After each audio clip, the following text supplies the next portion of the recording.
नमस्कार, state news bulletin देख रहे हैं आप। मैं आपके साथ आरवी। बुलेटिन की शुरुआत करने से पहले एक नजर हेडलाइंस की ओर। कांग्रेस नेताओं को जल्द मिलेगा राजनीतिक नियुक्तियों का तोहफा, जुलाई में आ सकती है तीसरी सूची। पूर्व मुख्यमंत्री वसुंधरा राजे ने सिरोही जिले की सीमा में प्रवेश किया तो लोगों ने किया भव्य स्वागत।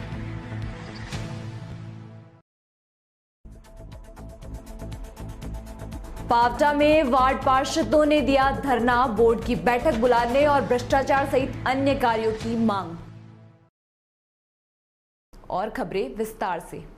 राजस्थान में राज्यसभा चुनाव की सरगर्मी खत्म होते ही अब राजनीतिक नियुक्तियों की तीसरी सूची को लेकर सुगबुगाहट शुरू हो गई है। माना जा रहा है कि जुलाई महीने में राजनीतिक नियुक्तियों की तीसरी सूची जारी की जा सकती है। अभी तक राज्यसभा चुनाव के चलते ये सूची अटकी हुई थी। प्रदेश में आधा दर्जन से ज्यादा बोर्ड, निगम और अकादमियों के साथ ही करीब 15 यूआईटी में राजनीतिक नियुक्तियां होनी है। पूर्व में जारी हो चुकी 2 सूचियों में जिन नेताओं को नियुक्तियां नहीं मिल पाई है, उन्हें अब इस तीसरी सूची का बेसब्री से इंतजार है। हालांकि कांग्रेस के आंदोलन के बाद चलते ये इंतजार और ज्यादा लंबा होता जा रहा है। पहले माना जा रहा था कि राज्यसभा चुनाव संपन्न होने के कुछ दिनों बाद ही राजनीतिक नियुक्तियों की तीसरी सूची आ जाएगी, लेकिन अब जुलाई माह के ये सूची आने की चर्चाएं हैं। इससे पहले राजनीतिक नियुक्तियों की 2 जंबो सूचियां जारी हो चुकी है। उनमें से कुल 132 नेताओं की नियुक्तियां दी गई। पहली सूची में 58 और दूसरी सूची में 74 नेताओं को राजनीतिक नियुक्तियों का तोहफा दिया गया था।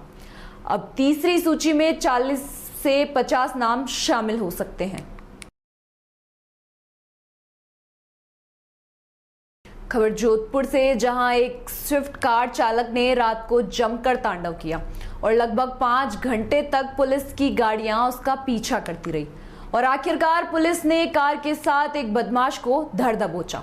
इस संबंध में माता थाना के एएसआई मनोहर राम ने थाने में रिपोर्ट दर्ज करवाई। दरअसल माता का थाना क्षेत्र में पुलिस ने नाकाबंदी कर रखी थी। नाकाबंदी में एएसआई मनोहर राम ने एक कार को रुकने का इशारा किया, लेकिन वह रुकने की बजाय बैरिकेड को तोड़कर भाग छूटी। उसने एएसआई पर भी कार चढ़ाने का प्रयास किया, लेकिन उन्होंने पीछे हटकर अपनी जान बचा ली। इस पर पुलिस ने शहर भर में उक्त कार के नंबर देखकर उसको पकड़ने के निर्देश दिए। करीब 2:30 से 7 बजे तक कार और पुलिस के बीच पकड़ा पकड़ी का खेल चलता रहा। इस दौरान कार चालक के कई जगह पर पुलिस की नाकाबंदी में लगाए बैरियर को टक्कर मारने के साथ पुलिस जाब्ते को भी अपने चपेट में लेने का प्रयास किया गया। आखिरकार माता का थाना पुलिस ने थाने के सामने की गई नाकाबंदी पर इस कार चालक भोपालगढ़ के अरटिया खुर्द निवासी सुनील बिश्नोई को गिरफ्तार कर कार जब्त कर ली गई। कार चालक के साथ 3 और लोग बताए जा रहे हैं जो रास्ते में उतरकर भाग छूटे। पूछताछ में गिरफ्तार सुनील ने बताया कि कार में उसके साथ उसके गांव में रहने वाले प्रकाश, राहुल और सुनील थे। इसमें आरोपी प्रकाश मादक पदार्थ तस्करी में लिप्त हो चुका था। उसी से पुलिस के बचने के लिए कार को भगा रहा था। पुलिस ने उसके खिलाफ आईपीसी और राज्य कार्य में बांधा पहुंचाने का मुकदमा दर्ज किया। अच्छा सर, क्या घटना हुई थी और किस तरह जो है इसे पकड़ा गया? ये 20 तारीख की रात्रि में हम गश्त में थे, तो गश्त के दौरान उच्च अधिकारियों का आदेश है, कोई संदिग्ध वाहन है, मोटरसाइकिल पे संदिग्ध लड़के 2-3 सवारियां वगैरह घूमती, तो उनकी नाकाबंदी वगैरह करके उनको पूछताछ करो। इसी संबंध में 2-2:30 बजे के आसपास थाने के सामने मैं और हमारा ड्राइवर नाकाबंदी कर रहे थे। एक गाड़ी हमें संदिग्ध लगी थी, उसको थोड़ा नाके से दूर मैंने हाथ का इशारा किया तो उसने रोका नहीं, वो मेरे अंदर डालने लगे, तो मैं दूर हो गया था कूद के। तो आगे पुलिस के बैरिकेडिंग तोड़ता हुआ आगे निकल गए, तो उसका हमने पीछा किया। बहुत तेज स्पीड में था, तो नजदीक गए तो हमने उस गाड़ी के नंबर देखे, तो गाड़ी के नंबर थे महाराष्ट्र पाचे MH2BR 3088। उससे पहले हमने जरिए कंट्रोल रूम वाले इस पे बता के QST करा के नाकाबंदी करवा दी थी। तो रास्ते में MH के सामने सर्किट हाउस रोड पे भंडारी हैंडीक्राफ्ट के पास में उदयमिंदर थाने की नाकाबंदी थी। उस नाकाबंदी को तोड़ता हुआ सर्किट हाउस सर्किल से ताराचंद सर्किल होता हुआ पावटा से ब्रिज के रसाला रोड ब्रिज से ऊपर से आगे आकर डीगड़ी चौराहे पे हमारे बनाड़ की चेतक नाकाबंदी कर रही थी, तो उसकी नाका तोड़ के आगे निकल गया। उससे पहले हमने हमारे थाने पे क्वेश्टी की थी जरिए वायरलेस, तो संतरी हमारा ओम प्रकाश था, उसको बोला थाने के बाहर बैरिकेडिंग करके रोकने की कोशिश को। तो ओम प्रकाश जी ने नाकाबंदी के लिए बैरिकेडिंग रोड पे खड़े कर दिए, तो उसने बैरिकेडिंग के साइड में जो 1.5-2 फीट रोड ऊपर है उसके ऊपर से निकाल के आगे ले गया था। थोड़ा आगे गए तो हमारे बनाड़ की और गाड़ी थी, उसने भी नाकाबंदी की, उनकी नाकाबंदी को तोड़ दिया। फिर आगे चलता गया, ये पाबू नगर वगैरह में इधर गलियों में डाल दी गाड़ी। 80 फीट रोड होके फिर माता का थान आके वापस रोड पे चल गया। हम पीछा करता रहे, आगे गया नयापुरा गोकुल जी की प्यू के पास मंडोर की गाड़ी नाकाबंदी करे, उसको देख के ये लड़के संदिग्ध वापस घूम के अन्ना सागर की तरफ पहाड़ी इलाका है, उस रास्ते पे चले गए। वहां पीछे चल रहे थे, उनके पीछा कर रहे थे, तो वहां पहाड़ी इलाका होने से उन्होंने गाड़ी रोक दी।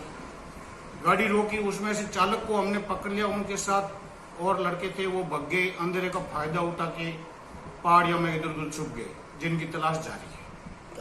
सिरोही में 1 दिवसीय जिले के प्रवास पर आए प्रदेश भाजपा अध्यक्ष सतीश पूनिया और केंद्रीय कृषि राज्य मंत्री कैलाश चौधरी शिवगंज पहुंचे।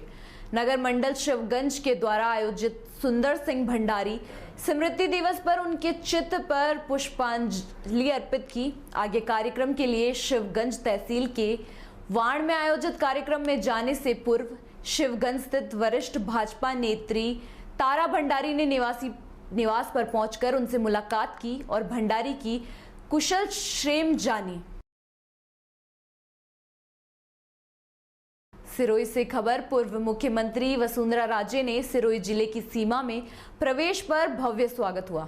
आपको बता दें कि मोरस टोल प्लाजा पर भाजपा नेताओं ने राज्य का भव्य स्वागत और अभिनंदन किया। गौरतलब है कि पिंडवाड़ा अबू विधायक समाराम गरासिया की पुत्री के विवाह समारोह में शिरकत करने के लिए पूर्व सीएम राजे सिरोही जिले पहुंची। इस दौरान सांसद देवजी पटेल, पूर्व मंत्री ओटाराम देवासी, विधायक समाराम गरासिया, बाली विधायक पुष्पेंद्र सिंह, सुमेरपुर विधायक जोराराम कुमावत, पूर्व उप मुख्य सचेतक मदन राठौड़, रेवतदर विधायक जगदीश राम कोहली आदि उपस्थित रहे। सूरतगढ़ में विक्की नागपाल पुलिस उप अधीक्षक यातायात श्री गंगानगर द्वारा NH 62 राजियासर में साधुवाली तक NH PWD डिवीजन बीकानेर ने अधिकारी टोल प्रतिबंधित IRT प्रतिनिधि, लोकल पुलिस और प्रशासन के साथ सर्वे किया और सभी चिन्हित ब्लैक स्पॉट्स और दुर्घटना संभावित जगहों पर गहनता से विजिट किया। मौके के साथ रहे SDM कपिल कुमार यादव, सिटी थाना प्रभारी राम कुमार लेघा सहित आदि लोग मौजूद रहे। पावटा में प्रागपुरा नगरपालिका के वार्ड पार्षदों ने गुरुवार को अनिश्चितकालीन धरना दिया। नगरपालिका के कार्य प्रणाली से असंतुष्ट होकर गुरुवार को नगरपालिका के सभी वार्ड पार्षदों ने नप्पा प्रशासन के खिलाफ एकजुट होकर नगरपालिका कार्यकाल के सामने धरना प्रदर्शन किया। पार्षदों ने अनिश्चितकालीन धरना देते हुए अपनी मांगे रखी। उन्होंने बोर्ड की बैठक बुलाने का आग्रह किया। चेयरमैन प्रतिनिधि निर्मल पदसारी ने कहा कि पार्षदों के द्वारा दिए गए योजनाओं का प्रकलन तैयार किया जा रहा है। वार्डों में प्रस्तावित और स्वीकृत योजनाओं में कोई कार्य नहीं हो रहा है। योजनाबद्ध तरीके से सफाई नहीं हो रही है। इसके अलावा योजना का व्यवस्थित और सुचारू रूप से संचालन नहीं हो रहा है। वाइस चेयरमैन अशोक सैनी ने आरोप लगाया कि नप्पा की योजनाओं में भेदभाव किया जा रहा है। जन समस्याओं को दूर करने की दिशा से गंभीरता नहीं दिखाई जा रही है। कमीशन व दलाली चरम सीमा पर है। वहीं वाइस चेयरमैन नरपत सिंह ने बताया कि नगर पालिका में दिन प्रतिदिन बढ़ रहे भ्रष्टाचार और उस पर अंकुश लगाने, कुछ भ्रष्ट अधिकारियों की जांच करने और उनके खिलाफ कार्रवाई करने साधारण सभा आयोजित करने सहित अन्य मुद्दों के बारे में बार बार अनुरोध करने के उपरांत भी कोई कार्रवाई नहीं की जा रही है, जिसकी जनता को काफी परेशानी का सामना करना पड़ रहा है और जनता में आक्रोश उत्पन्न हो रहा है। नगर पालिका द्वारा पार्षदों ने वार्डों में विकास कार्य नहीं कराए जा रहे हैं, इससे पार्षदों को वार्ड वासियों का गुस्सा झेलना पड़ रहा है। हाँ सर, जो बाहर धरना लग रहा है उसके बारे में।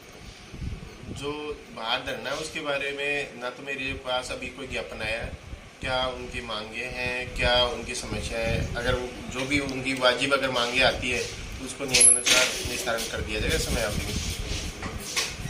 पावटा में जो धरना दिया जा रहा है वो प्रशासन की नीतियों के खिलाफ धरना दिया जा रहा है। हमारे जो 51 पार्षद हैं और 3 सरपंच हैं, हमने जब 4 मई 2022 को चार्ज ग्रहण किया तो हमारी पहली मीटिंग ईओ साहब की सहमति से 18 मई की तय हुई थी। उसके बाद अधिशासी अधिकारी ने उस मीटिंग को कैंसिल कर दिया। जब भी हम दोबारा उनसे बात करने गए तो उन्होंने कहा अपने को भी मीटिंग करने के आदेश नहीं।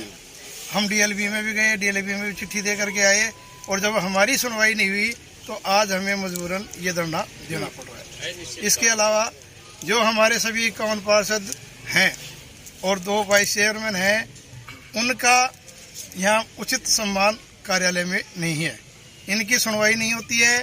जब अदर आदमी जो आता है इन पार्षदों के अलावा उनको तो मान सम्मान दिया जाता है, जवाई की तरफ पूछा जाता है और पार्षदों को कोई सम्मान नहीं दिया जाता और उनको टरकाया जाता है। यहाँ जो जन्म मृत्यु प्रमाण पत्र लेने आते हैं उनको भी 2 दिन बाद आना, 3 दिन बाद आना टरकाया जाता है। कल एक वाकया मेरे सामने आया कि एक व्यक्ति वोटर लिस्ट की पर्ची लेने आया था, उसको ये कहा गया कि तू कल आना। तो ये कौन सा भेदभाव है कि कल आएगा परसों आएगा, काम हाथों हाथ होने चाहिए।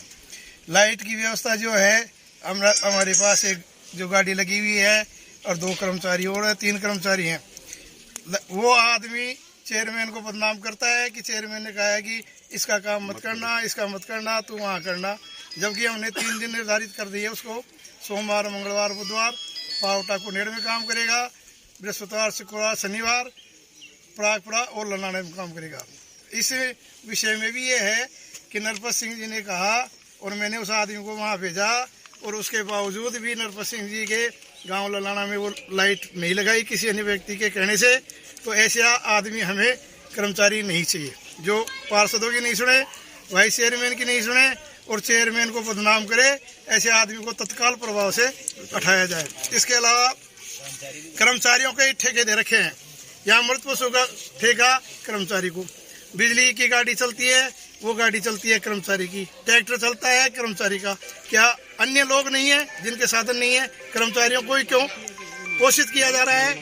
तो ये सब चीजें जो हैं ये सब पार्षदों के मान सम्मान से जुड़ी हुई हैं। इनके कहने से इनकी मोहल्ले का विकास की जो योजना बनाए, मोहल्ले का जो काम हो तो वो वार्ड पार्षद के साइनों से होना चाहिए। वार्ड पार्षद की उसके ऊपर अनुशंसा होनी चाहिए। अगर वार्ड पार्षद की अनुशंसा नहीं है तो वो उससे अनुशंसा कराने के लिए वापस भेजा जाना चाहिए। यदि वार्ड पार्षद किसी व्यक्ति का काम नहीं करता है तो वो ठीक सीधे चेयरमैन से मिल ले, एक अलग बात है कि उसों में से कोई एक आदमी होगा कि नहीं मिले। बाकी वार्ड पार्षद का सम्मान जब भी रहेगा जब उसकी अनुशंसा पर काम होंगे। ये सब हमारी मांगे हैं और जब तक पूरी नहीं होगी हम यहाँ धरने पर बैठे हैं। जय हिंद, जय भारत। गंगानगर के नई मंडी घड़साना निवासी चंद्रिका राजे महेश्वरी ने बॉक्सिंग फेडरेशन ऑफ इंडिया द्वारा आयोजित वन स्टार नेशनल रेफरी जज परीक्षा उत्तीर्ण कर राजस्थान की एकमात्र महिला 1 स्टार नेशनल रेफरी जज बनने का गौरव प्राप्त किया। बॉक्सिंग फेडरेशन ऑफ इंडिया के पदाधिकारियों द्वारा 1 स्टार नेशनल रेफरीजर का बैज लगाया गया और शुभकामनाएं दी गई। आपको बता दें कि चंद्रिका राजे महेश्वरी इलाके के वरिष्ठ समाज सेवी और धार्मिक संगठनों से जुड़ाव रखने वाले जयदीप महेश्वरी की बिटिया है। चंद्रिका राजे महेश्वरी की पिता कुसुम महेश्वरी पूर्व में इलाके की सरपंच भी रह चुकी है। डूंगरपुर में बुधवार को दिन भर भीषण गर्मी के बाद रात को अचानक बारिश से मौसम ठंडा हो गया, लेकिन गुरुवार को सुबह फिर से गर्मी और उमस बढ़ गई। हालांकि आसमान में कभी बादल छा रहे हैं तो कभी सूरज निकल रहा है। मॉनसून से पहले डूंगरपुर में पल पल मौसम के रंग बदल रहे थे। बुधवार को दिन भर भीषण गर्मी से लोग बेहाल रहे, लेकिन रात करीब 9 बजे बाद अचानक आसमान में बादल छा गए और हवाओं के साथ पहले बूंदाबांदी और फिर तेज बारिश शुरू हो गई। करीब आधे घंटे तक बारिश हुई, जिससे सड़कों पर पानी बहने लगा। बारिश की वजह से दिन भर गर्मी और उमस से बेहाल लोगों को राहत मिली। फिलहाल इस बुलेटिन में इतना ही। देखते रहिए DPK न्यूज। नमस्कार।